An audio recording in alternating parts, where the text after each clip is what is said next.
রুকাইয়া এতক্ষণ ধরে সব কথাই শুনল মেহেরিনের। রুকাইয়া অন্তত এটা বুঝে গেল মেহেরিন এখনো শুভকে ভালোবাসে। রুকাইয়া লক্ষ্য করল মেহেরিনের চোখে এখনো জল। মেহেরিনকে বুকে টেনে নিল রুকাইয়া। এর মাঝে মাহমুদা চলে এসেছে আর ওদেরকে দেখে ফেলেছে। মাহমুদা, আপু, তাহলে তোমাদের দুজনের মধ্যে চোর কে হবে এখন? রুকাইয়া, এখন আর খেলবো না, তুই যা, এখন তোর আপুর সাথে আমার একটু কথা আছে। মাহমুদা মন খারাপ করে চলে গেল। সে ভেবেছিল একটু সময় করে শুভর সাথে কথা বলবে, কিন্তু সেটা আর হলো না তার। রুকাইয়া, কাঁদিস না, আর সব তো শুনলাম। তোর তো এখানে কোনো দোষ নাই। মেহেরিন, কিন্তু আপু, আমি এখানে এসে শুভকে দেখে অবাক হয়েছি। তার এত পরিবর্তন, আবার মারামারি করলো, আমি বেশ অবাক হয়েছি। আর শুভর সাথে যখনই কথা বলতে যাই শুভ আমাকে এড়িয়ে চলে। রুকাইয়াত, কাঁদিস না, সব ঠিক হয়ে যাবে। হয়তো শুভর মনে বিশাল অভিমান জমে আছে। মেহেরিন, আমি তো সুযোগ পাচ্ছি না ওর অভিমানটা ভাঙানোর। রুকাইয়া, এখনো শুভকে ভালোবাসিস তুই? মেহেরিন, কোনো কিছু বুঝ না আপু তুমি। ভালো না বাসলে কি বারবার শুভ শুভ করতাম আমি? রুকাইয়া, আচ্ছা আমি শুভকে বলে দিব কেমন, এখন আর কাঁদিস না তুই। আজকে রুকাইয়ার গায়ে হলুদ হচ্ছে। সব মেয়েরা হলুদ শাড়ি পরেছে, সব ছেলেরা হলুদ পাঞ্জাবি পরেছে। দেখতে খুব ভালো লাগতেছে। একে একে সবাই রুকাইয়াকে হলুদ মাখিয়ে দিতেছে। শুভ একদিনে সরে আছে, সেটা অবশ্য আগেই খেয়াল করেছে মেহেরিন। কিন্তু সেই সুযোগটা কাজে লাগালো মাহমুদা। হাতে হলুদ নিয়ে শুভর দু গালে লাগিয়ে দিল। শুভ হলুদ নিয়ে মাহমুদাকে ধাওয়া করলো। মাহমুদা দৌড়াতে দৌড়াতে তাদের ঘরে ঢুকলো। শুভ ঘরে ঢুকলো। মাহমুদাক দেখেন, শুভ ভালো হবে না বলে দিতেছি। শুভ, আমাকে হলুদ লাগানোর আগে বুঝি মনে ছিল না? এবার পালাবে কোথায় তুমি? মাহমুদাক দেখেন, এগিয়ে আসবেন না বলে দিতেছি শুভ। শুভ এক পা দুপা করে মাহমুদার দিকে এগিয়ে যেতে লাগলো। মাহমুদা পিছনে যেতে যেতে খাটে পড়ে গেল। শুভ এগিয়ে যেতে যেতে হঠাৎ উস্টা খেলো আর ধাম করে মাহমুদার উপর পড়ে গেল। মাহমুদা অপলক দৃষ্টিতে শুভকে দেখতেছে। শুভ তো বোকা বনে গেল, আসলো কি জন্য আর হলো কি? মেহেরিন পিছনে ঘুরে দেখে শুভ নেই, তাই সে খুঁজতে খুঁজতে আসতে লাগলো ঘরের দিকে। মাহমুদা শুভকে ধাক্কা দিয়ে সরিয়ে হাসতে হাসতে দৌড়ে ঘর থেকে বের হলো। দরজার কাছে দেখে ওর আপু একটু থেকে আবারও লজ্জা মুখ করে হাসতে হাসতে বের হলো। মেহেরিনও ঘরে ঢুকে দেখে শুভ। মেহেরিন তো একটা খটকা খেলো প্রায়। কেমন সন্দেহের সৃষ্টিতে তাকালো শুভ দিকে। হঠাৎ মেহেরিন আসাতে শুভ অবাক হলো। মেহেরিন, ঘরের মধ্যে তোমরা দুজন কি করছিলে শুনি? শুভ, মাহমুদাকে হলুদ মাখিয়ে দেওয়ার জন্য এসেছিলাম। মেহেরিন, তোমাকে দেখলাম একাই দাঁড়িয়েছিলে। হঠাৎ কি হলো যার কারণে মাহমুদাকে হলুদ মাখানোর জন্য ঘরের ভিতরে আসতে হবে? শুভ, মাহমুদা আমার লাগে হলুদ মাখিয়ে পালিয়ে এসেছিল, যার কারণে এখানে আসা। মেহেরিন, আমরা এতগুলো মানুষ থাকতে মাহমুদার পিছনে পড়তে হলো কেন? নাকি মনে মনে অন্য কোনো ধান্ধা? শুভ, দেখেন মিস মেহেরিন, মুখ সামলে কথা বলবেন। আপনি যেটা ভাবছেন তার কিছুই না, বুঝলেন? সরেন সামনে থেকে, ধাক্কা দিয়ে সরালো।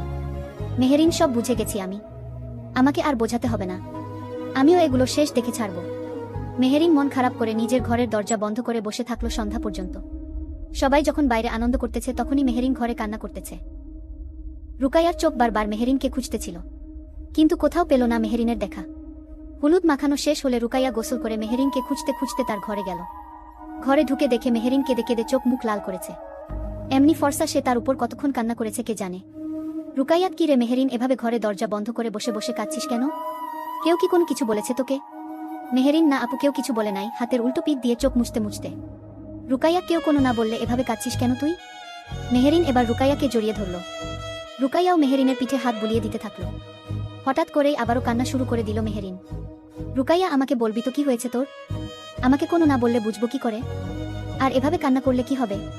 মেহেরিন, আপু, শুভ মনে হয় মাহমুদার সাথে সম্পর্কে গেছে, আমি নিজ চোখে দেখেছি। রুকাইয়া, এসব তুই কি বলতেছিস অবাক হয়ে? মেহেরিন, হ্যাঁ আপু, আমি নিজে দেখেছি।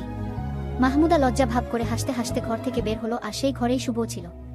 রুকাইয়া, তোর কোথাও আবার ভুল হচ্ছে না তো? মেহেরিন, ভুল হবে কেন? আচ্ছা আপু, কেউ কাউকে হলুদ লাগানোর জন্য ঘরে ঢুকে? রুকাইয়া মানে আরও অবাক হলো। মেহেরিন, আপু, শুভ নাকি মাহমুদাকে হলুদ লাগানোর জন্য ঘরে গিয়েছিল? এটা কি বিশ্বাস করার মতো কথা? আমরা এত মানুষ থাকতে কারো গালে হলুদ মাখিয়ে দিল না। শুভর কি এমন হলো যার কারণে সে মাহমুদাকে হলুদ মাখিয়ে দিবে? রুকাইয়া, আচ্ছা চুপ কর এখন তুই। এবার আমার সাথে আয়, আমরা আগে মাহমুদার কাছে যাই, তখন সত্যি মিথ্যা সব জানতে পারবো। মেহেরিনের হাত টেনে নিয়ে মাহমুদার কাছে গেল। মাহমুদা তখন কাজ করতেছিল। রুকাইয়া মেহেরিনকে দেখে কাজ থামিয়ে আবারও কাজে মনোযোগ দিল সে। রুকাইয়া, মাহমুদা তখন শুভ কেন ঘরে ঢুকেছিল তোর সাথে?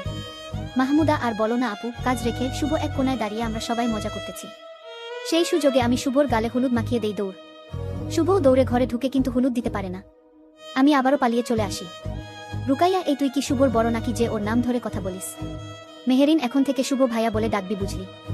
মাহমুদা, তোমারও তো বড় হয়, তাহলে তুমি কেন ডাকো না? আমি কোনো ভাইটাই বলতে পারবো না।